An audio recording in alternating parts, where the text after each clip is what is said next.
под пыткой слуги дают показания, что да, действительно, Романовы колдовали, изготавливали яды. Поскольку родители у него репрессированы, он как член семьи врагов народа, детство Миша прожил у тети. Достоверно известно, что только Лжедмитрий II повесил 7 других претендентов на престол. Трубецкой нанял казаков, которые ночью должны были зарубить Пожарского. Победил на выборах заочно, в них не участвуя, как у нас бывает всегда. Начали ее готовить к свадьбе, но тут она объелась сладких ядей. Отправили в Тобольск, в ссылку, любительницу сладости. Конечно, кто-то спросит, зачем нам этот 17 век?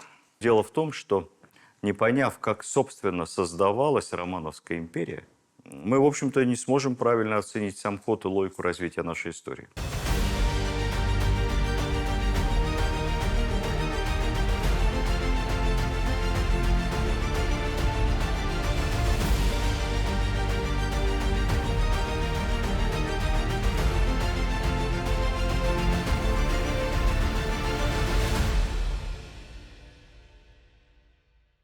Добрый день, дорогие друзья, дорогие любители русской истории. Мы с вами на протяжении последних наших встреч, рассказов, бесед о русской истории закрыли в целом петровские времена, XVIII век и XIX век. И, казалось бы, надо идти дальше. Витте, Столыпин, революция 5-го года, русско-японская война, большевики и прочее, прочее, прочее. Соблазн такой у меня был. Очень много было просьб с вашей стороны начать говорить уже об истории 20 века. Я отговаривался справедливо, что это все очень близко, вызывает нервное возбуждение у некоторых сторонников либо противников тех событий, которые практически проходили на глазах у наших родителей, дедов. Все это очень свежо. И судить об этом, вынося какие-то резкие суждения, довольно сложно. Мне бы не хотелось, честно говоря, чтобы наши рассказы вызывали даже участие аудитории какое-то внутреннее сопротивление. Дело не только в этом. Дело в том, что не поняв, как, собственно, создавалась Романовская империя, как строилось русское государство, ну хотя бы начнем со времен смуты, мы, в общем-то, не сможем правильно оценить сам ход и логику развития нашей истории. Поэтому сегодня у нас премьера рассказов о России XVII века. Было 2 небольших беседы, посвященных 4 ноября. Что мы отмечаем 4 ноября? Смуте, Минину, Пожарскому, Лжедмитриям и прочее. Сегодня мы начинаем, собственно, с первого из Романовых на троне, Михаила Романова. Конечно, кто-то спросит, зачем нам этот 17 век? Это скучно. Бороды, кафтаны, старина. При Петре и потом там было интересно. Кружева, иноземцы, баталии, амурные интриги, тайная дипломатия. А 17 век, господи, это все протухло нафталином, где-то лежит в сундуках. Неинтересно. И вот сформировался такой стереотип в массовом сознании еще со времен школы, что интересное начинается с Петра в нашей истории. А до этого Московия, вот Петр преодолел старину, поставил Россию на дыбы, построил новую столицу, революционер на троне. А до этого домострой, рутина, душно жить. На самом деле все это не совсем так. Вообще в истории не бывает незначительных и неинтересных времен. К сожалению, бывают неинтересные уроки. Рассказывать мы не умеем об истории интересно. А там, в общем-то, есть чему поучиться и много-много интересного. Ну а поскольку речь пойдет у нас, по сути, о становлении такого большого московского царства, более того, о перезапуске в 1613 году нашего государства, выражаясь современным компьютерным языком, перезагрузки, то будет много аналогий в связи с сегодняшним днем. Будет немало разного рода просто размышлений о природе власти, тирании, демократии, как у нас принято говорить. В общем, давайте приступим. Михаил Романов, создавший династию, выборный царь.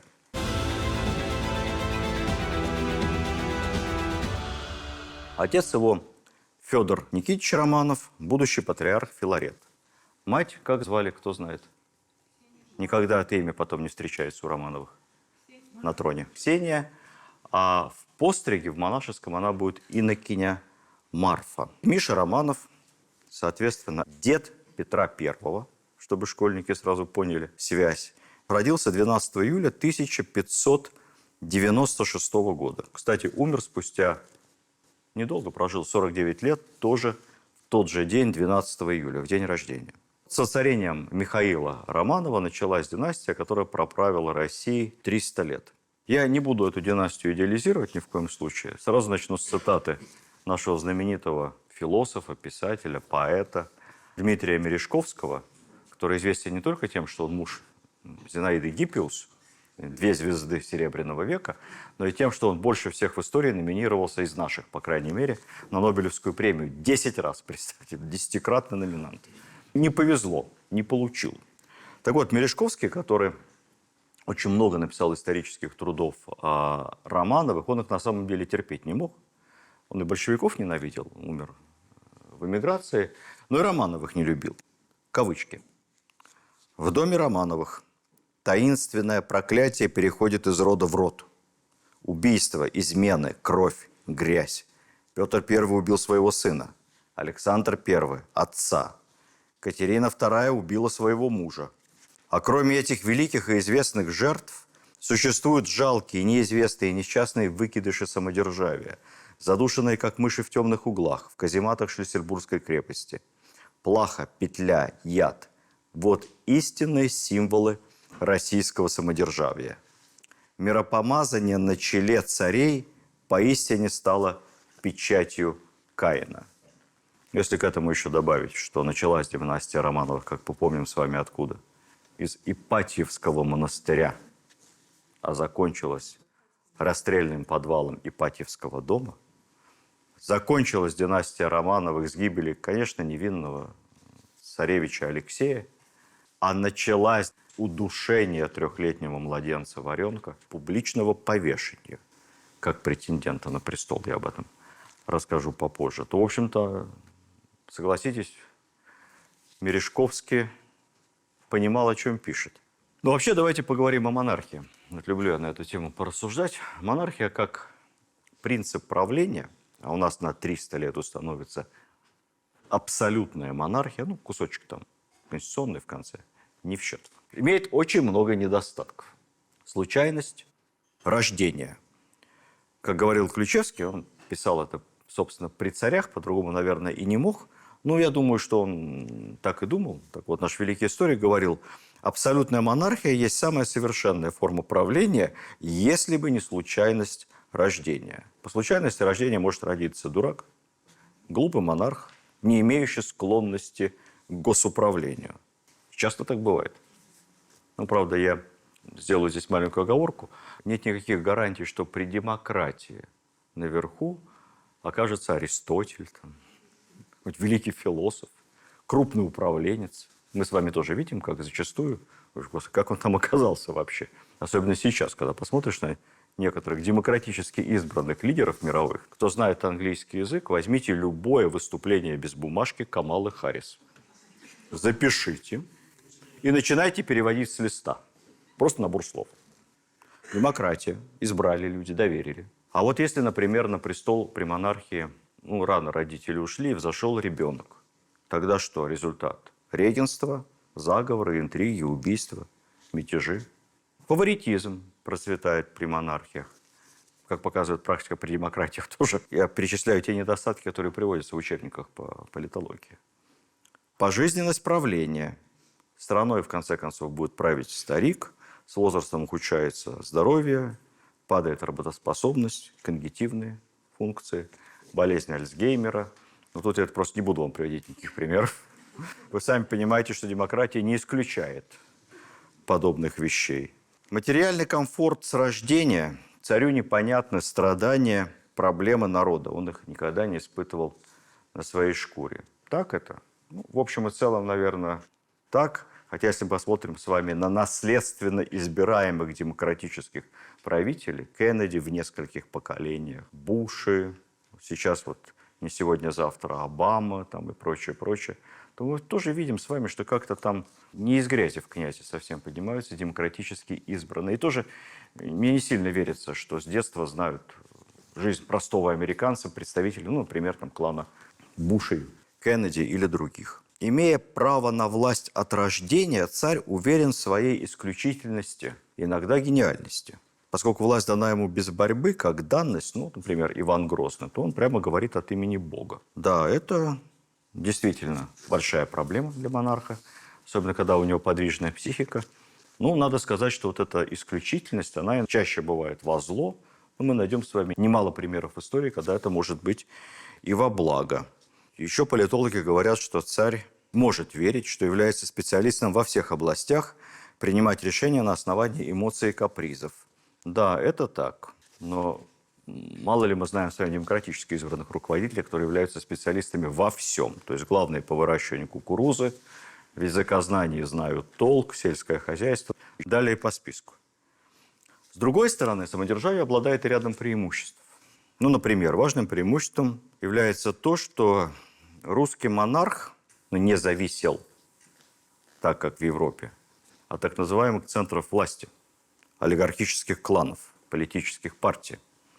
То есть он не ждет следующих выборов. Это не просто большая экономия бюджетных средств. Он просто их не ждет, они ему не нужны. Поэтому он может принимать решения непопулярные, но необходимые. Я сомневаюсь, что Петр I мог бы протащить через парламент решение о переносе столицы в Петербург. Или, например, о направлении там, половины бюджета страны на строительство военно-морского флота. Я как-то не очень верю, что Николай I мог бы согласовать с дворянским парламентом, а какой другой парламент и не мог тогда быть никакой. Буржуазии не было, по сути, массово. Решение об освобождении государственных крестьян. Александр II провел бы через Госдуму дворянское решение об освобождении всех крестьян. Потому что парламент предполагает учет интересов правящего класса и владельцев земли и капиталов, реальных собственников. Монарх может действовать в какой-то степени. Понятно, что самодержавие, как говорил у нас Александр Сергеевич, ограничено в России удавкой. Власть самодержавная, ограниченная удавкой, говорил Пушкин. На понятных ему исторических примерах. Но, тем не менее, у монарха в этом отношении больше возможностей. Ну и вообще, когда говорят о прямые, демократические, парламентские выборы обеспечивают подлинное народное представительство, я всегда улыбаюсь. В демократию верит только тот, кто никогда не собирал деньги на ремонт подъезда у себя дома. До 1937 года выборы в Советской России проходили таким образом. Кандидаты избирались, выборные органы, советы всех инстанций, избирались списками, как правило, на предприятиях, открытым голосованием. Вот мы собрались, я список огласил депутатов, все руки подняли, я внимательно смотрю. А начиная с 1937 года, по новой Конституции, уже были выборы тайные и голосовали за конкретного кандидата, а не списком. То есть 1937 год – это торжество демократии, правильно? Больше я стал. Поэтому все это очень и очень сложный философско-политический дискурс. Ну, давайте вернемся к нашему Михаилу Романову, основателю романовского самодержавия.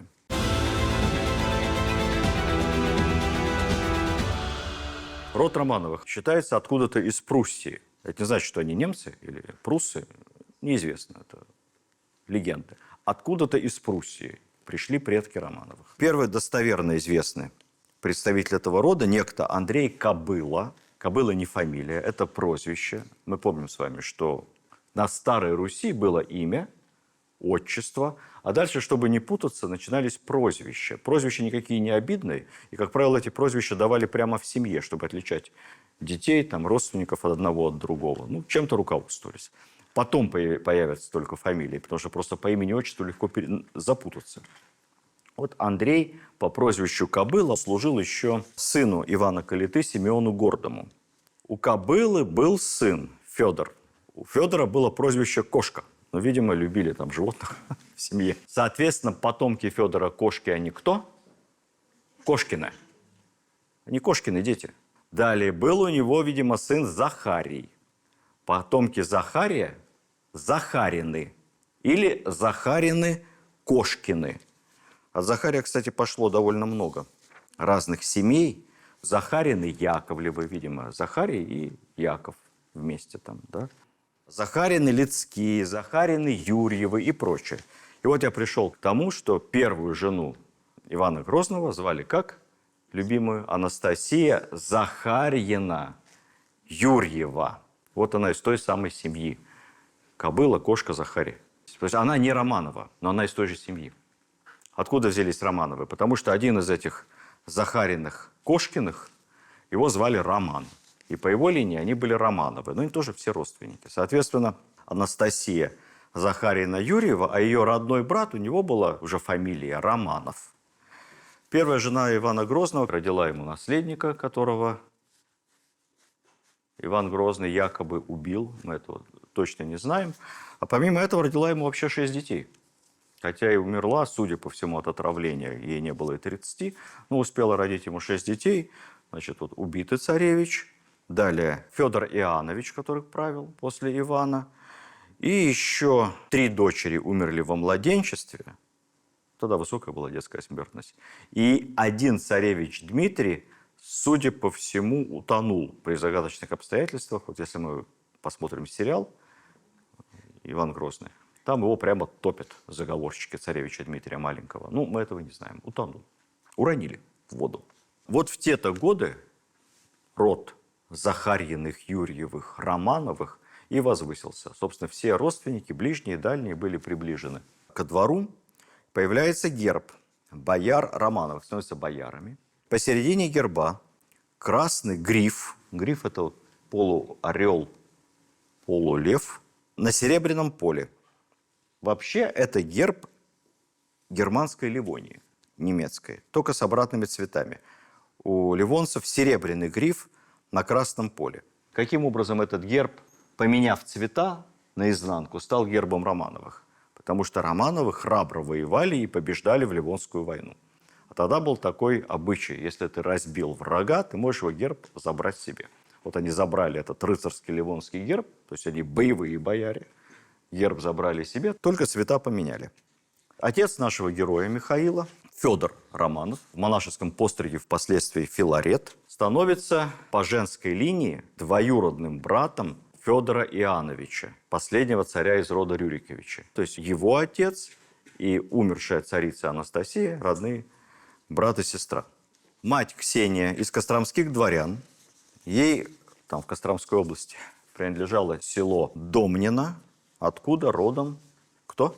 Главный сельчанин там?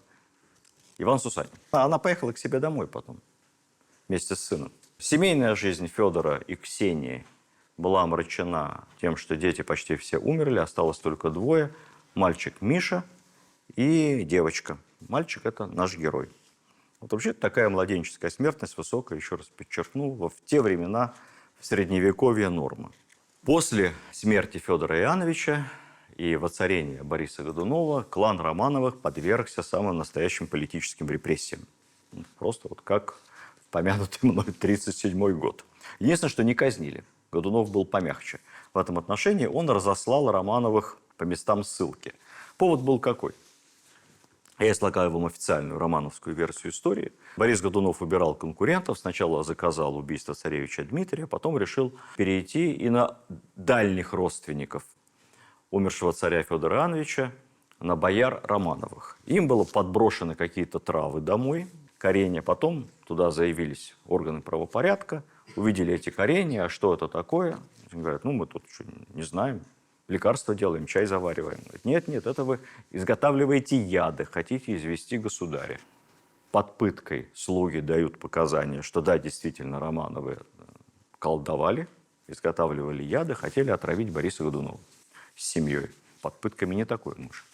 Рассказать, они были оговорены в колдовстве, но Борис Годунов их помиловал. Просто семью раскассировали по дальним монастырям. Мужа Федора постригли в монахи Филарет и сослали куда-то на север, а жену Ксению в постриге инокиня Марфа отправили в Медвежьегорский район Карелии. Это недалеко от Кижей. Чем известен город городок Медвежьегорск, и этот Медвежьегорский район, в нашей политической истории тем, что это официальная столица Беломорканала. Именно там находилось главное управление ББК. То есть ее отправили на Беломорканал. В какой-то там дальний, даже не монастырь, а отправили в скит куда-то. А Медвежьегорск я вспомнил, потому что у нас была такая программа в Министерстве культуры по ремонту районных домов культуры. И заброшены с советских времен все эти районные ДК. Во многих небольших городах или больших селах это единственное учреждение культуры, вообще, куда люди могут прийти. Там, кино посмотреть, секция танца какая-то для детей или пения. И вот мы софинансировали от Министерства культуры, охотно брали за это местные власти, наводили там порядок, делали ремонт, перезапускали. Сотни домов культуры привели таким образом в порядок по всей стране, если не тысячи уже. И довольно интересно обнаруживались вещи. В городе Медвежьегорск стали ремонтировать ДК. Последний ремонт там был как раз в конце 30-х, потому что закончили строительство Беломорканала, и все уехали. И больше не прикасались. Ни к чему вообще. Так он и пережил войну, Хрущева, не ремонтировался. Но большой был построен, потому что коллектив-то большой строил Беломорканал. Стали ремонтировать ДК, разобрали сцену. Обратили внимание, что какая-то сцена очень крупная, неудобно. Надо ее сделать пониже. Не такая маленькая, как здесь, а вот такая сцена. Вот. С первых рядов не видно, кто на сцене. И, исходя из этих соображений, решили сцену разобрать, заодно почистить. Внутри же мусор, опилки. А внутри сцены нашли хрустальный рояль. Причем роялей таких в мире 2. Один где-то в Эрмитаже, вот, из хрусталя. Крышка, он вполне в рабочем состоянии. Изготовлена на немецкой фабрике там, в начале 20 века, абсолютно эксклюзивная. Видимо, для какого-то Юсупова, князя, был сделан. Управляющий Беломорканалом или кто-то из НКВД-шного начальства был большим меломаном. Поэтому, используя бесконечный административный ресурс, решил, что зэков надо просвещать. И этот выписал из Ленинграда этот рояль, откуда-то из Юсуповского дворца. Они там какое-то время на нем, видимо, играли. А потом, когда то ли как-то неудачная эвакуация была оттуда, то ли еще что-то. Там же финны еще наступали вместе с немцами. Они его спрятали, вывести не могли, засунули в сцену, засыпали опилками, сделали еще пару рядов досок, поэтому сцена слишком высокая. И так и оставили. Никто об этом не знал, потому что никто туда ни разу не заглядывал. Стоимость рояля больше, чем этот ДК снести и заново построить новый, поэтому можно сказать, что программа эта была высоко рентабельной по ремонту домов культуры. В общем, даже был большой сюжет «Вести недели» по этому поводу, такое чудо. В общем, там находилась мать Михаила Романова Ксения в скиту. Так что детство свое Миша, поскольку родители у него репрессированы, он как член семьи врагов народа, детство Миша прожил у тети. Тетя в замужестве княгиня Черкасская. То там он с теткой жил, вместе бегали там. Дружок у него был Ваня, сын той княгини. Ваня потом вырастет, станет Иваном Черкасским, который возглавит правительство. Станет, по сути, первым министром, как Ришелье. Первым министром у Михаила Романова, друг детства. Реабилитация Романовых тоже произошла, как при Хрущеве. Власть сменилась. Лжедмитрий I, якобы родственников своих Романовых, возвращает в Москву. Ну, там темная история. Мы помним с вами, что Лжедмитрий, если брать за веру версию Григория Отрепьева, то Григорий Отрепьев был дворянином, но холопом на услужение у бояр Романовых. И вообще предполагается, что Романовы могли всю эту историю замутить. Лжедмитрием не знаем этого, множество версий, но тем не менее Лжедмитрий вернул Филарета Романова. Понятно, что он расстричь его из монахов обратно уже не может. Ну так, не принято у православных. Но он его делает митрополитом ростовским, дает ему огромную митрополию. Потом смута. Лжедмитрия убили. В Москве патриарх выбранный официально Гермоген. А вот Тушинский вор, Лжедмитрий II, где-то отыскал там этого Романова Филарета, притащил его к себе в Тушино, нарек патриархом. То есть было в стране 2 патриарха. Избранный патриарх Гермоген, который писал письма против поляков из Кремля, и которого уморили голодом, памятник ему сейчас в Александровском саду, и нареченный, без всякой процедуры, не настоящий патриарх, тот самый Филарет, Федор Романов. Потом, впоследствии, Федор Романов очень этого стеснялся и всем говорил, что он вообще сопротивлялся и не собирался быть патриархом. И в своем резюме строчку «патриарх» никогда не указывал, хотя числился вот какое-то время альтернативным патриархом. При Семибоярщине Филарета вместе с посольством отправят в Смоленск уговаривать короля Сигизмунда согласиться на то, чтобы его сын, царевич Владислав, перешел в православную веру и стал уже православным правителем, царем нашего государства. Владислав ни на что не согласится, и всех членов посольства арестуют. Всех и отправят в Польшу. Жена его вместе с сыном Мишей находились в заложниках у поляков в Кремле, как бы под домашним арестом. Не выпускали их никуда из Кремля, чтобы там отец что-нибудь не учудил в отсутствие. Там они в Кремле пережили настоящую почти блокаду, мы помним, было голодно в Кремле. Поляки ели крыс, кошек, лошадей, все съели. Были случаи каннибализма, как говорят некоторые, съели даже обложки библиотеки Ивана Грозного, сварили все эти кожаные обложки и листы пергаментные. Поэтому там не шиковали в осажденном Кремле. И как только Минин и Пожарский Кремль освободили, они сразу же уехали в Кострому, в Ипатьевский монастырь, туда, где ближе к маминым вотчинам. Отец Федор в Польше в плену. Вот такая предыстория. И сидят они у себя дома в Костромской волости. А дальше происходит знаменитый Земский собор и выборы новой династии.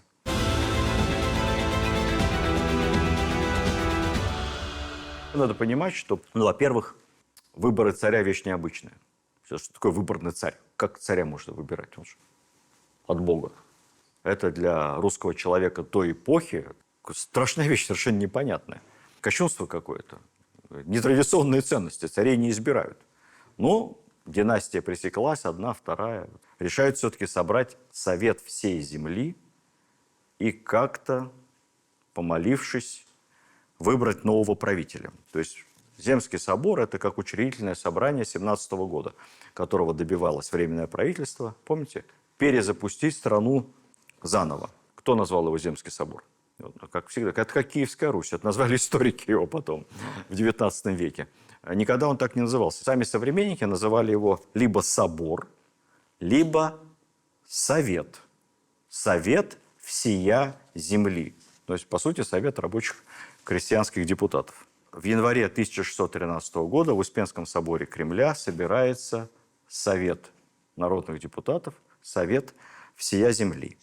По числу депутатов, по широте представительства, это совершенно особенный выборный орган. До Москвы добрались сотни делегатов из самых разных городов и областей. Мы точное число их не знаем. Историки предполагают от 700 до 1000. Под итоговым приговором о выборе нового государя стоит 300 подписей. Но это не значит, что там было 300 депутатов. Во-первых, могли быть неграмотные. Во-вторых, часто подписи ставили не все делегаты, а главы делегаций от регионов. Поэтому число подписей меньше, чем число депутатов. Честно говоря, как там может в Успенском соборе, придите, посмотрите, поместиться 300 или 700 человек, я вообще не понимаю. Очень тесно. Как-то помещались, может быть, заседали частями, может быть, площадь задействовали. Выборные были от самых разных социальных групп. Аристократия, боярство, дворянство, стрельцы, казаки, купцы, ремесленники, духовенство. Было даже некоторое количество так называемых уездных людей, то есть крестьян свободных. Понятно, что когда депутаты приезжали в Москву, ничего хорошего их здесь не ждало. Москва выгорала несколько раз. Представьте себе, зима 613 года, печные трубы стоят, деревянные дома сгоревшие, кое-где какие-то отдельные строения. Там жить было негде, по большому счету. Разруха. Съехались, сразу 3-дневный пост, не есть ничего. Очиститься от грехов смуты. В общем-то, особо пировать было и нечем. И потом, попастившись, приступили к обсуждениям. Это были, конечно, не такие спокойные выборы, как в свое время избирали в спокойные времена Бориса Годунова. Помните, у него была образцовая избирательная кампания тоже. Попытка перезапуска новой династии. Борис Годунов, собственно, все контролировал. Он контролировал церковь, он контролировал все приказы, все правительство он раздал на 3 года. 3-годовое жалование стрельцам, кто были счастливы. Да еще объявил амнистию преступникам. Поэтому мог сидеть себе в Новодевичьем монастыре, курьеров рассылать с записочками и ждать, пока всех придут к нему на поклон. Там технологии избирательные у Годунова работали блестяще. Здесь все было совершенно по-другому. Во-первых, надо было определиться, какая форма правления. Варианты были разные. Как мы помним с вами, и с Владиславом, царевичем, и с Шуйским прорабатывались варианты ограниченной монархии. То есть царь должен был подписать какие-то кондиции, ограничивающие его власть.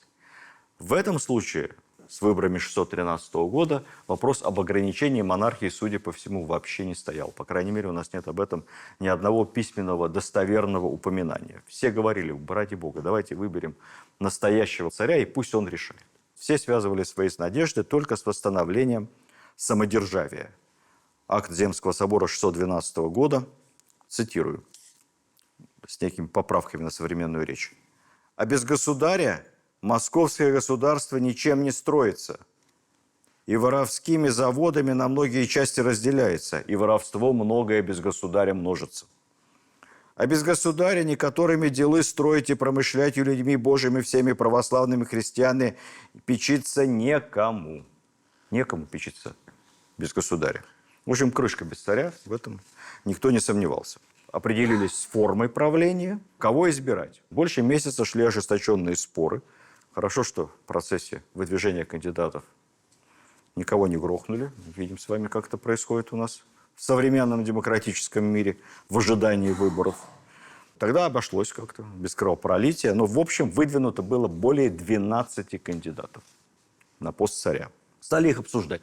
Первый очевидный кандидат – это королевич Владислав, сын Сигизмунда, которого приглашала так называемая семибоярщина. Ну, тут сразу заветировали этого кандидата, мол, мы не для того поляков воевали, из Кремля изгнали, чтобы опять к себе повторно звать на царствие.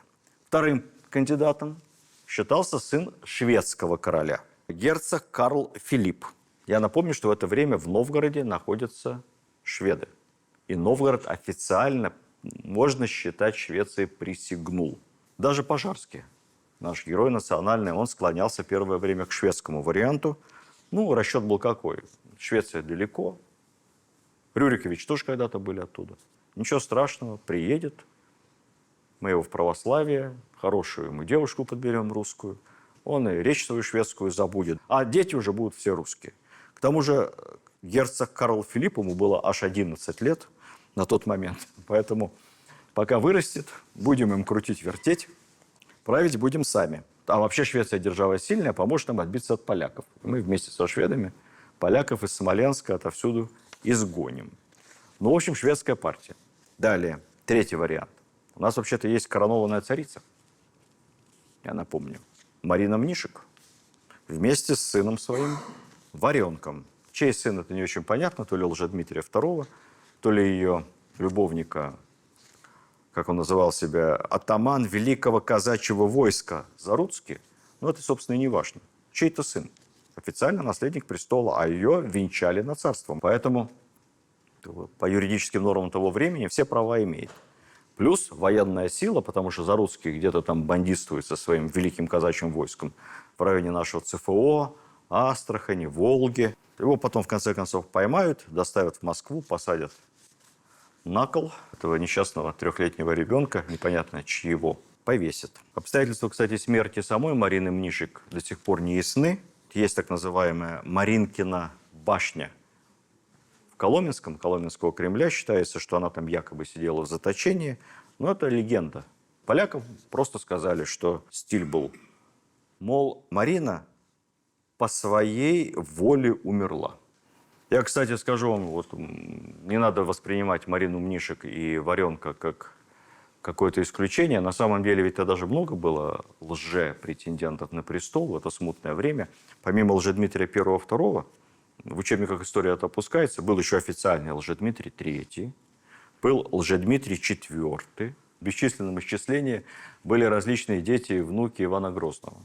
Царевичи Иван, Август, Лаврентий. Понятно, что эти претенденты сражались еще между собой. И достоверно известно, что только Лжедмитрий II повесил 7 других претендентов на престол, которые объявляли себя сыновьями государя Федора Иоанновича. Звали этих сыновей Федора Иоанновича Климентий, Савелий, Василий, Симеон, ну и дальше Гаврилка, Ерошка и Мартынка, дети лейтенанта Шмидта. Большой список претендентов. Князь Федор Мстиславский, князь Воротынский, князь Дмитрий Трубецкой, официально командовавший первым-вторым ополчением, Иван Никитич Романов, другой Романов из этого клана, князь Иван Черкасский, это вот с которым вместе рос Миша Романов молодой, Федор Шереметьев, наш герой князь Дмитрий Пожарский, князь Петр Пронской, иногда добавляют еще Голицына и младшего брата Шуйского, покойного государя, который тоже сидел в плену в Польше. Но заочно его избирали.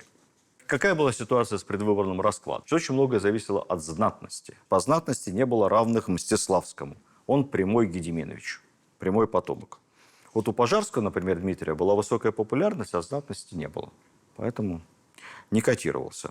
Иван Романов, дядя будущего царя, он вроде бы старше Михаила Романова, но там очень сложная система с учетом родовитости поместнической очереди. В общем, он считался в семье пятым.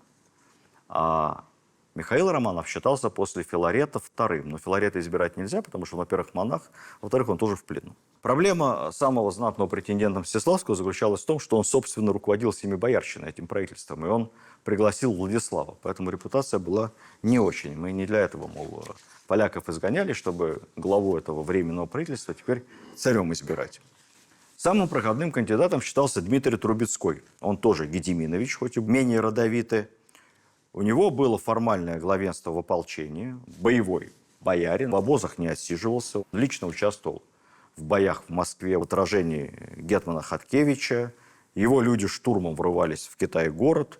Есть такая известная историческая легенда о том, как Дмитрий Пожарский, Дмитрий Трубецкой ненавидели друг друга, и Трубецкой нанял казаков, которые ночью... Я рассказываю эту легенду в одной из своих лекций. Трубецкой нанял казаков, которые ночью должны были зарубить Пожарского. Но историки спорят по этому поводу, потому что на самом деле Пожарский весьма корректно всегда признавал формально в списках главенство Трубецкого, хотя реально он, конечно, командовал ополчением. И, в общем, вся последующая жизнь никаких конфликтов между ними не показала. Трубецкой очень хотел быть царем. Он развернул избирательную кампанию, потратил кучу денег, поил, кормил всех казаков из своего ополчения. Они пили, ели за его счет, а потом все проголосовали за Романова. Как пишет летопись, вот так загоревал, так расстроился. Лицо у него с кручины по черне, и сам он паде в недух, и лежа 3 месяца, не выходя со двора своего. Впал в страшнейшую депрессию, бедняга. В общем, победил на выборах заочно, в них не участвуя, как у нас бывает всегда, Михаил Романов. Миша, 16 лет. Почему? Ну, во-первых, это действительно очень сильная аристократическая партия. И он, в общем-то, родственник по женской линии последнего царя Федора Иоанновича. То есть он его двоюродный племянник. Крови Рюриковича в Романовых нет ни капли. Но вот через жену Анастасию. Там включились тоже своего рода технологии. Во-первых, поддерживала церковь, поскольку Филарет авторитет. Хоть не настоящий патриарх, но авторитетный. Далее запустили слух, будто царь Федор Иоаннович, умирая, устно завещал престол своему кузену Федору Романову, то есть отцу Михаила. Сам Михаил Федорович впоследствии в грамотах неоднократно подчеркивал, что он просто внук Ивана Грозного. Это, конечно, звучит довольно странно. Он был внучатым племянником Ивана Грозного по женской линии. Но тогда на такие мелочи не обращали внимания. Он везде подписывался, что да, я внук Ивана Васильевича.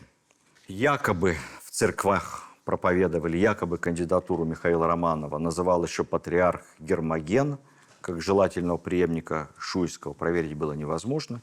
Но самое главное было другое. 2 фактора. Первый, Михаил Романов был кандидат, который всех устраивал. Сам он ни в чем не участвовал по молодости. Ни за, ни против никого не выступал. А родственники у него участвовали во всем и везде. Были во всех лагерях. И за Семибоярщину, и за Лжедмитрия, и за Годунова. В общем, за всех. И в ополчении были. И везде вляпались. Значит, репрессий не будет. Придется родственников казнить. Это совершенно немыслимая вещь. Это был тонкий политический расчет. Чистый царь и семья, которая побывала во всех лагерях. Ну, был, конечно, фактор молодости тоже. Не такой уж молодости, как у шведского королевича. Но все-таки 16 лет. Миша молод. Мы будем за него решать, как писали тогда. Разумом не дошел, и нам будет повадено. Это из письма одного боярина подлинного другому. Ну и, наконец, сказать, что поддержала. Есть известная история, я ее в своей книге немножко допридумав привожу, про то, как в процессе выборов шумели, галдели, окончилось тем, что казаки бросили что-то на стол, саблю, хотя с оружием нельзя было заходить в Успенский собор, что-то бросили на стол и говорят, мол, хватит судить, все казачество, оно там за стеной вооруженное, голосует за природного царя. Природный царь у нас один, это только Миша Романов. Понятно, что не один, но это не важно. Казаки ведь тогда не это казачество из Тихого Дона, уже цивильное. Казаки тогда это... Кто только не был казаками. Условно какое-то неорганизованное вооруженное формирование. Такие ОПГ. Вот это все казачество. Там могли быть и разорившиеся дворяне, и солдаты, и преступники, и беглые каторжники, и беглые крестьяне. Это вот все вместо казачества. Казачество за природного царя Романова. Ну, в конце концов, февраль 613 года под сводами Успенского собора его нарекают государем, но это еще не вся избирательная процедура. Этого выбрали на съезде. Дальше нужна поддержка народа. Несколько делегатов были посланы на Красную площадь. Там огромная толпа ждет результатов выборов. Выходят на лобное место и спрашивают народ. Про свое решение не говорят. А народ-то что думает? Кого царем? Ну, как вы думаете? Народ угадал. Там уже в толпе были подготовлены люди, которые все стали кричать «Михаила Федоровича! Михаила Федоровича!» Говорят, ну вот совпало. Совпало. Лобное место, кстати, мы помним с вами, да, оно построено было при Борисе Годунове в рамках его строительной программы «Новая Москва». Это было место святое.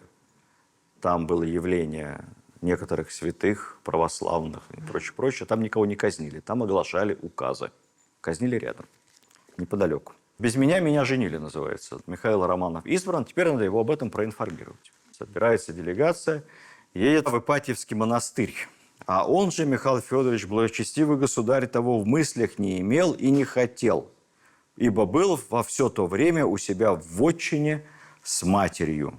Завершая разговор о Совете всея земли или Земском соборе, отмечу, что ни во Франции, ни в Англии, демократических государствах, никогда подобного рода учредительного парламента, учреждавшего государство и династию, не было. В этом отношении Земский собор – это такой действительно институт народного представительства в том времени с большими правами, чем Генеральные Штаты или британский парламент. Так что можно даже на эту тему подколоть иногда иностранцев, говоря, что у нас в 17 веке было гораздо больше демократии, чем у вас. Ваш парламент что, налоги учреждал, а мы царя избирали. Вот так. Всенародным голосованием.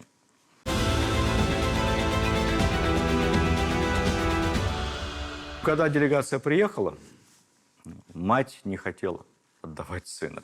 И это вполне объяснимо, потому что у нее на глазах Федора Годунова с гораздо большим ресурсом, чем Романов, убили. Мать его убили. Лжедмитриев обоих убили. Шуйского свергли, пострелили в монахи. В плену мучается, умрет. Опасная профессия царем в это время быть. Мать не хотела. Уговорили. Поехали не спеша в Москву. Месяц провели в Ярославле. Потом отправились наконец-то в дорогу. Выжидали. От Ярославля до Москвы, даже с учетом тех коммуникаций, верхом ехали 3 дня. Романовы ехали почти 2 месяца. Почему так долго? Ну, потому что, во-первых, хотели показать, что они не торопятся, к власти не рвутся. Вы нас еще поуговариваете, можем и передумать. Это раз. Во-вторых, жить-то негде им было. В Москве все сожжено. Пока 2 месяца Романовы ехали, им срочно строили какие-то избы в Кремле, какой-то дворец. Поскольку во время осады поляки употребили там на дрова, в общем, все. Крыши, полы, двери. Кормить двор царский тоже было нечем. Казна пуста. Поэтому нужно было собрать хоть какие-то запасы. Наконец, летом 13 года венчание на царство, ну, а как у нас последние годы, пример цивилизованного отношения победителей и проигравших. Романова венчают на царство, а конкурентов Дмитрия Пожарского и Дмитрия Трубецкого они по правую и по левую руку от государя на самых почетных местах. Первое время Михаил Романов находился, конечно, под большим влиянием матери. Иногда так и писалось в документах: «Мать наша, государиня, великая старица Марфа Ивановна». Она жаловала там что-то монастырям, родственникам помогала. Государством она не управляла, она управляла семьей, родом. Благодарила всех, кто ей помогал по жизни, видимо. Благодарна была человек. Помните, она была на Беломор-канале, в Скиту? Она нашла попа, который там с ней жил, вызвала его в Москву, наградила имением, отблагодарила.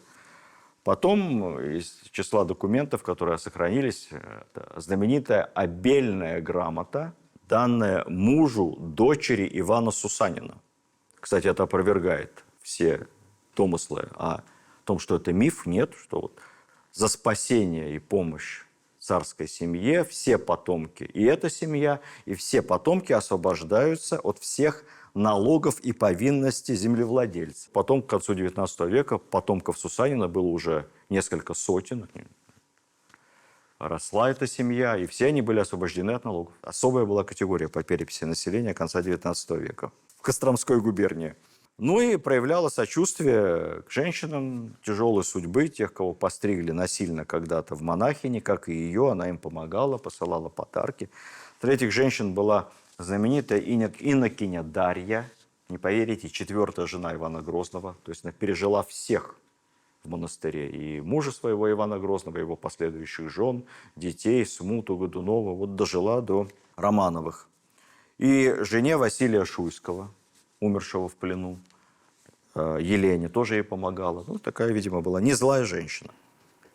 Спустя 5 с лишним лет из польского плена возвращается отец Филарет. При встрече отец и сын расплакались, как пишут летописи.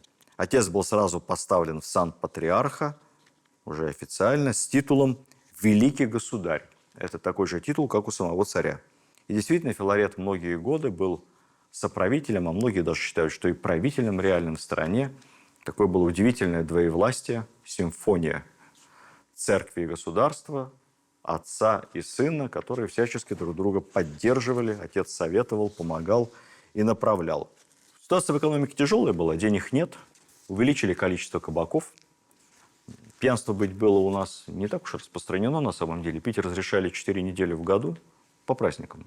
Пасха, Масленица. А если находили пьяных, валяющихся на улицах или в кабаках, вне этих 4 праздничных недель их отправляли в специальную бражную тюрьму, что-то типа вытрезвителя, но выйти оттуда можно было только за деньги. 2 рубля выкуп, большие деньги.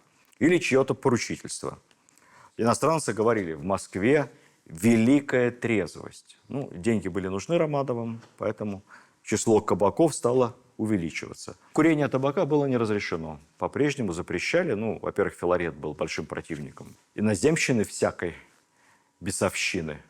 Поэтому это дьявольское зелье. Ну, а во-вторых, пожары. Пожары. Москва горела много раз, поэтому курение – это огонь. О личных качествах Михаила Романова, молодого.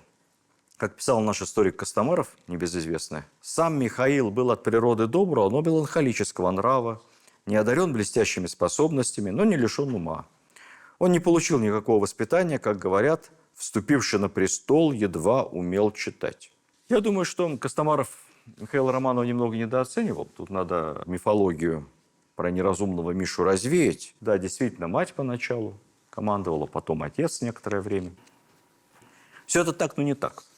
Во-первых, надо быть мужественным человеком, чтобы при этих обстоятельствах в разоренном нищем государстве с риском для жизни вступить на престол. Это не синекура была. Да, конечно, никакого не было у него ни опыта, ни управленческих талантов, и быть не могло. Но интуитивно Романов понял одно. Что самое главное после смуты и бесконечной гражданской войны? Самое главное – это умиротворение. Не надо никаких жестких реформ. Не надо с шашкой на амбразуру. Нужен компромисс. Не раскачивать лодку.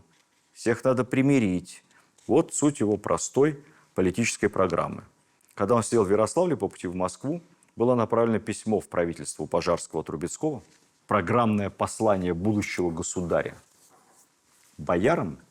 Там интересная фраза была. Вот, «Коли вы присягнули, кавычки, то надобно стоять в крепости разума своего без всякого позывания, служить и примить, быть вам, русским людям, между собою в соединении и любви». Такая программа у царя. Но потом надо все-таки вспомнить, что детство у него было тяжелым. То он у тетки жил, то в осаде, то еще где-то, то в Кремле голодном. То все-таки он так с детства не роскошествовал. Это хорошо для царя. Понимаете? Хуже, когда государь с первого дня утром мажу бутерброд, сразу мысли как народ. И икра не лезет в рот. Но я добавлю, что икра тогда не деликатес. Икра заморская баклажанная – это небольшое преувеличение. Черная икра была на столе, конечно, но это закуска дешевая, чтобы не пропадала. Недорого стоило совсем. Я вспоминаю, вот у Марка Твена, по-моему, есть, надо всем детям давать почитать. Есть такая замечательная повесть «Принц и нищий». Помните, как? Близнецы принц и нищий, ну или похожие двойняшки, поменялись местами. И как много узнал принц о жизни простого английского люда. Также и Романов. Романову не надо было меняться местами, он все-таки в детстве помнил эту голодную или, по крайней мере, полуголодную реальность. Ему нельзя отказать в инстинкте правителя. Первое, что он потребовал еще до приезда в Москву письменно, сразу, чтобы ему прислали из Кремля большую государеву печать. Чемоданчик. Где чемоданчик? Печать. А второе, что интересно, затребовал списки всех служилых людей. А работает-то с кем? Кто ему обязан службой, присягой? Вот это интересно. С самого начала, понимая, что власть слаба, надо опираться на людей, начинал править коллегиально. Никогда так часто не собирался собор земский, как при Романове, для обсуждения самых разных вопросов. Надо сказать, что царь на соборе с речами не выступал, так было не принято. От его имени зачитывал речи специальный дьяк по бумажке. Дальше депутаты это обсуждали, принимали коллективное решение. Вот именно так были приняты решения об условиях заключения мира с Речью Посполитой, со Швецией. Также устанавливались новые налоги. Также решался вопрос о неоказании помощи казакам, захватившим Азов в свое время. Также решался вопрос о взятии под протекторат земель войска Запорожского. То, что мы называем сегодня воссоединением Украины с Россией. Ну, просто о расширении земель, принятии под себя запорожцев Богдана Хмельницкого, что, понятно, было чревато и обернулось войной с Речью Посполитой. Порядок работы земских соборов был такой. Значит, дьяк от имени царя озвучивал повестку, озвучивал какие-то тезисы царские. Дальше потом участники собора не толпой, а по куриям, как бы сейчас сказали, по рабочим группам, обсуждали повестку. Отдельно бояре, отдельно духовенство, отдельно служилые люди, дворянство, купечество, посадские. Курии письменно формулировали свою позицию. И потом это все сводилось воедино, и царю докладывали мнение всея земли. Вам может показаться это странным? Вот, например, в Англии король не заходил и не заходит никогда в парламент. Ему запрещено. Там другая история. Король английский пытался как-то арестовать несколько депутатов по обвинению в государственной измене. Депутатов не выдали, и из-за этого началась гражданская война. С той поры английский король, королева не входит в здание. Точнее говоря, в зал, где заседают депутаты. У нас может прийти президент. Бывает по особо важным вопросам иногда. Обращение президента к Федеральному собранию – это когда депутатов в Кремль к президенту, и он вам озвучит, ну только сам, а не через дьяка, озвучит повестку на ближайший год, чем надо заниматься. Традиция. Самые интимные дела, местнические споры, кому где сидеть, на каких местах, на каких должностях, и земельные пожалования – это уже царь обсуждал в закрытом режиме, только с боярами, с Боярской думой. Дума маленькая была, там 10-15 человек. И с ближними боярами.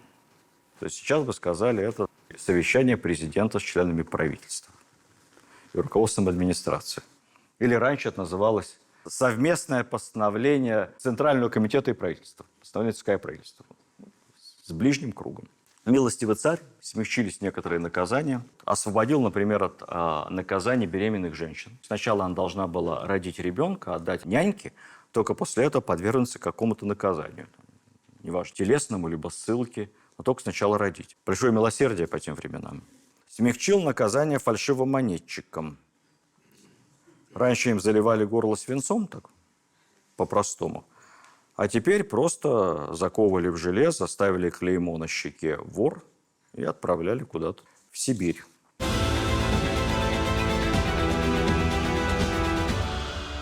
На внешнем фронте, очень коротко, продолжалась война с Польшей и Швецией, она не остановилась. Шведы к тому времени захватили часть Ленобласти, Старую Руссу, часть Новгородской области, современный сам Новгород, прилегающие земли, и даже попытались взять Псков. Но не смогли. Псковичи отбились, шведы согласились на переговоры. В результате был заключен мир со Швецией. И именно тогда Россия потеряла выход к Балтийскому морю. То, что потом будет отвоевывать Петр I. Вот все побережье Финского залива, старинные новгородские земли, были по итогам проигранной войны отданы шведам. Плюс еще мы заплатили контрибуцию. Контрибуция не очень большая, 20 тысяч рублей серебром, но даже этой суммы царя не было. Поэтому деньги взяли в долг. У кого? У англичан, межгосударственный кредит. Причем попросили у них с запасом, попросили 200 тысяч. Вот, англичане дали ровно в 10 раз меньше. Посол привез 20 тысяч. Сказал, очень большие деньги, я боялся, что меня по пути ограбят. Москва небезопасный город. Это сейчас Москва безопасный город. Тогда нет, 10% от запрошенного. Пришлось шведам отдать 20 тысяч, больше просто не было. Тем временем Речь Посполитая продолжала удерживать Смоленск и окрестности, а королевич Владислав даже организовал спустя несколько лет после воцарения Михаила большой поход на Москву, ведь он считал себя царем. А Романов самозванец. Кого там избрали? Я царь, меня приглашали на царство. Он искренне полагал, что это его законное, он имеет право на Москву со всеми землями. Плюс на помощь Владиславу коронной армии пришли запорожцы. Поэтому объединенное войско, запорожцы, объединившись с польской армией, польско-литовской, во главе с гетманом Петром Сагайдачным, это еще один национальный герой современной Украины. Вот последний корабль украинских ВМФ так и назывался, гетман Сагайдачный. Вот они дошли до Москвы с боями. Москва готовилась к осаде. В кратчайший срок был заново отстроен земляной город по Садовому кольцу нынешнему. Там земляные валы были высокие. Перед валами ров, мостки, а над валами еще деревянные стены. То есть заостренные бревна. Такое серьезное укрепление.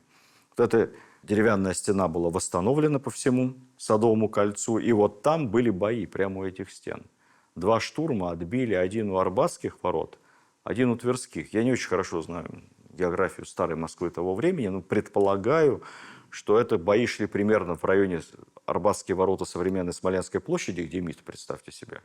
А Тверские – это Маяковская. Вот здесь стояли польские войска спустя несколько лет после окончания смуты и воцарения Романовых. Слава богу, отбились, поляки зимовать были не готовы. Наступили холода, поэтому заключили перемирие. Называлось Диулинское перемирие. Вот согласно этому перемирию Смоленск, все окрестности вплоть до Вязьмы, Чернигово-Северские земли и 30 довольно богатых городов. Все эти территории были отданы по перемирию Польши. Перемирие было заключено сроком на 14,5 лет. Таким образом, практически все приращения на западе Руси со времен Ивана III обнулялись. Ну а на северо-западе, как я вам сказал, по итогам проигранной войны шведам, тоже заключенного мира, мы потеряли выход к Балтийскому морю. При этом Владислав не отказался официально от претензий на московский престол. Это было перемирие. Он по-прежнему считал себя царем московским, одевал корону московскую, специально изготовленную на официальных мероприятиях. И обещал, что накопит силы и вернет все это. По этому перемирию отпустили как раз наших заложников, пленных, в том числе и отца Михаила Романова Филарета. Ну, внутренний фронт тоже все было плохо. Казаки, банды, разорения. В отдельных районах половина сел и деревень была изведена под корень. То есть там не было ни единого жителя после смуты. Поэтому надо было как-то восстанавливать экономику. Тяжело было. Заново создавать армию. Чтобы была династия, надо иметь наследника. Без этого династии нет. Вопрос, кто будет невестой, супругой, это большая политическая история.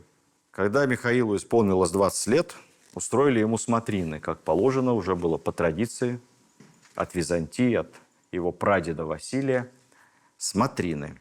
Выбрал он себе суженую. Это была дочь некого коломенского дворянина Мария Хлопова. Очень ему понравилось. Выбрал, смотрины закончились, невесту забрали наверх. Как тогда говорили, наверх это во дворец деревянный.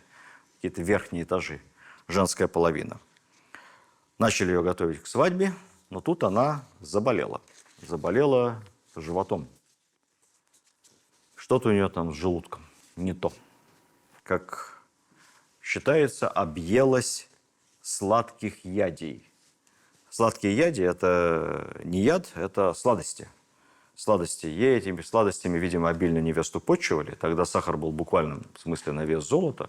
Поэтому главные сладкие яди – это засахаренные в меду, в патоке, всякие фрукты. Вот, видимо, как-то переборщила она с этим. Ну, вроде болит и болит живот, ничего страшного. Михаил Федорович потребовал иноземных лекарей. Те сказали, ну, расстройство желудка. Ничего от этого никто не умирал.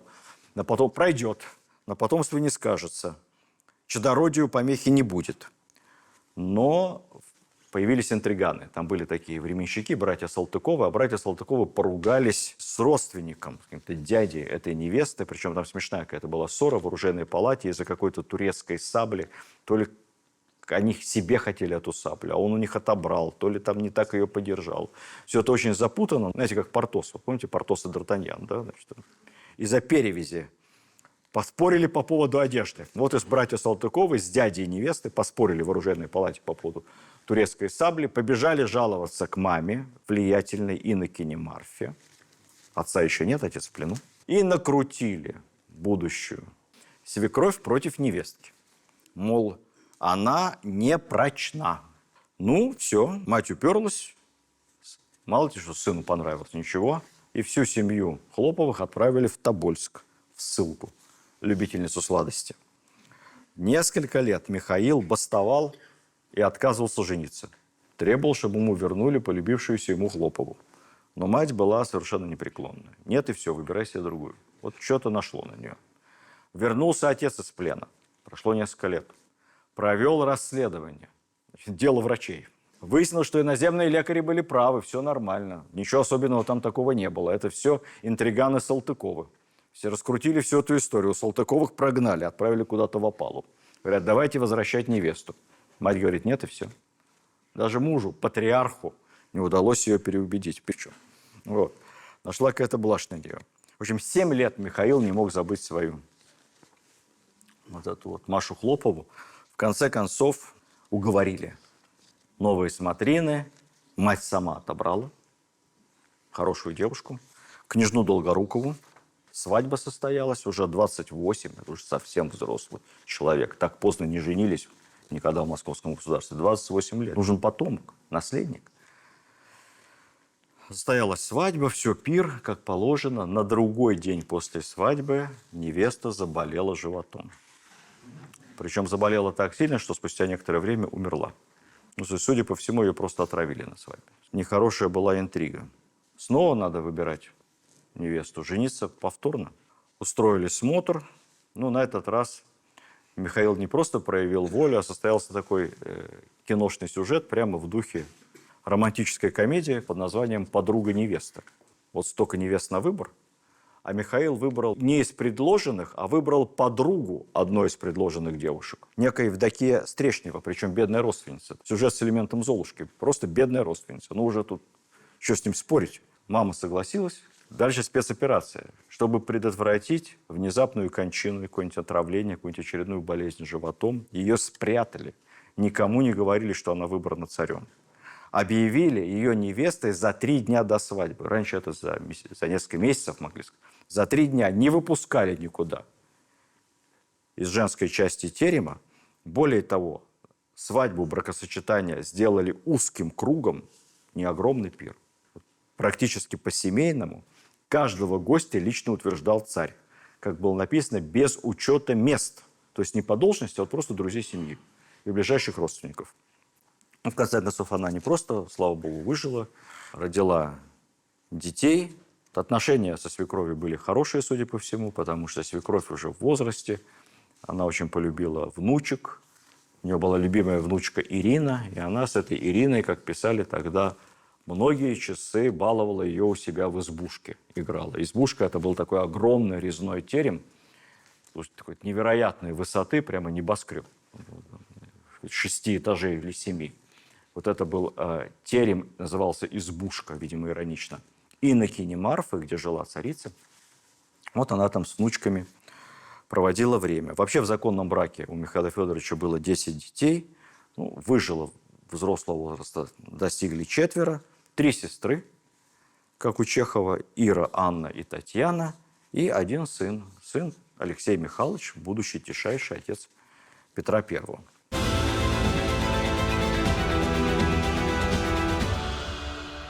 Несколько слов о хобби Михаила Федоровича, чтобы мы понимали, что это был за человек. Он был страстным охотником, как и все последующие Романовы. Царский лов, это называлось, это было специально организованное большое охотничье мероприятие. Чтобы вы понимали масштабы, в 1632 году царь издал указ, согласно которому ежегодному царскому лову ежегодно доставлялось 100 новых соколов. Можете представить, сколько там было всего? Там лошадей, псов охотничьих, гончих. Соколов только 100. Говорят, соколы были страшные, некоторые были обучены специально нападать на людей, выклевывать глаза. В общем, много на эту тему легенд разных. Любил Михаил Федорович любоваться, тоже одна такая забава, популярная в 17 веке, это поединок человека с медведем.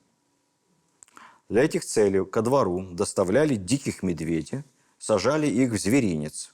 Смысл потехи был не в том, чтобы взять рогатину и сразу расправиться с медведем. Нет. Смысл потехи был, чтобы сначала с медведем побороться.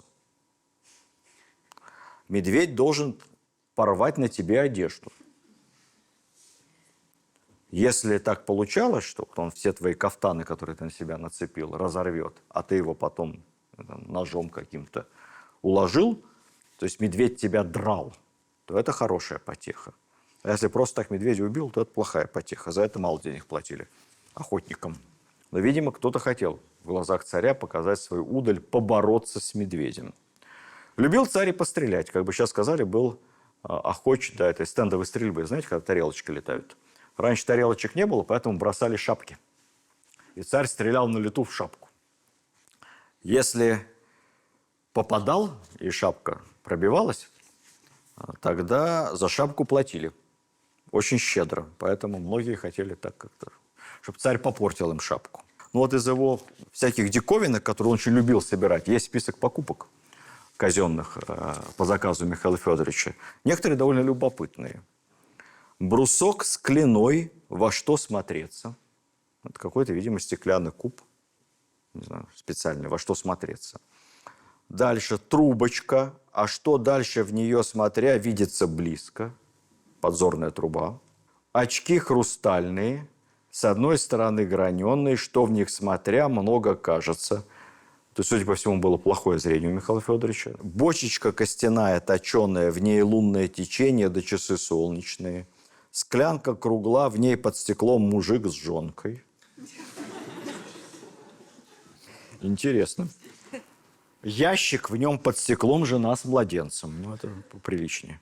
Очень любил восковые фигурки, собирал людей, животных. Но главной страстью Михаила Федоровича были часы. Во всех многочисленных комнатах царских теремов, во всех комнатах дворца были часы самые разные.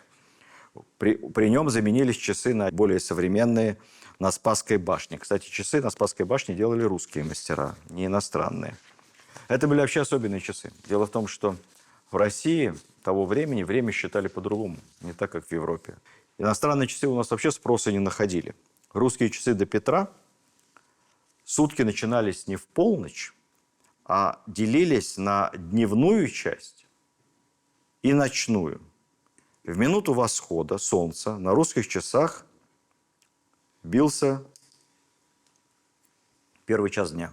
А при закате, соответственно, первый час ночи. То есть было дневное время и ночное. Соответственно, 2 циферблата. Я не покажу это вам на пальцах, это вы можете посмотреть в интернете, в книгах. 2 циферблата, один относительно другого, вращались. При этом продолжительность дня все время менялась, каждые 2 недели. Часы перенастраивались. Например, в начале года, год начинался 1 сентября, как мы помним, Иван III взял эту византийскую традицию, и при нем Новый год формально стал 1 сентября. Вот в начале сентября было 12 часов дня и 12 часов ночи. А уже с 24 сентября день сокращался. 11 часов дня 13 часов ночи. Потом с октября 10 часов дня, 14 часов ночи и так далее. А потом в обратную сторону.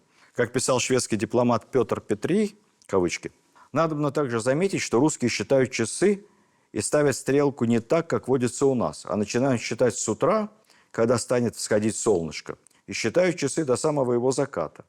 Как только пройдет час времени после солнечного восхода, правильно, после солнечного восхода, колокол бьет один раз. Потом, когда солнышко поднимется на 2 часа над землей, колокол бьет 2 раза. Так продолжается до солнечного заката, наступления ночи. С этого захождения солнца он опять считает часы до его восхождения и рассвета. То есть, если мы сегодня с вами говорим на 2 часу, то это вот с тех времен. 1 раз ударил и пошел 2 час. На 3 часу ждем 3-го удара. В общем, время шло тогда неспешно, не торопясь, по-другому. Минутных стрелок не было. Минутные стрелки появятся примерно в самом конце 17 века в Европе, а массовое распространение уже в 18 веке. Секундная стрелка появится массово вообще в 19 веке, ее только в 18 изобретут, никому она будет не нужна, и непонятно зачем. К чему эти минуты, секунды, зачем? Стресс был, конечно, но другой стресс, не такой, как у нас сегодня. Страна успокаивалась. Писал советский историк Кобрин: Романовы устроили всех. Таково свойство посредственности. Для консолидации страны, восстановления общественного согласия страна нуждалась не в ярких личностях, а в людях, способных спокойно и настойчиво вести консервативную политику. Здоровый консерватизм правительства первых Романовых дал возможность постепенно восстановить экономику, государственную власть и с некоторыми потерями Смоленск, побережье Финского залива и так далее, государственную территорию. Издержки успокоения были велики. Наступала стабильная, но чисто традиционная жизнь. Почти на целый век оказалась отложенной модернизация страны. Тут я не соглашусь с советским историком Кобриным, потому что, что значит издержки успокоения? Это нам сегодня кажется. Хорошо, когда реформы Петр закрутил. А мы бы хотели жить в это время, когда закрутил? Или, может, спокойнее было при спокойном, милостивом Михаиле Федоровиче, который вообще первые годы ни одного приговора, никого не казнил, не ссылал. Потом тоже со временем начались какие-то наказания. Как людям жилось простым? Вот в чем вопрос. И все-таки за эти годы, опять же, критиковать легко. Мы всегда сильны задним умом и знаем, как лучше было руководить спустя 300 лет. Но были ведь заложены какие-то основы модернизации. Появилась новая армия, полки нового строя. Восстановилось хозяйство постепенно. И вот об этом всем мы поговорим, давайте с вами, на следующей встрече, на второй половине царствования Михаила Романова. Поговорим о Смоленской войне, которую мы все забыли совсем.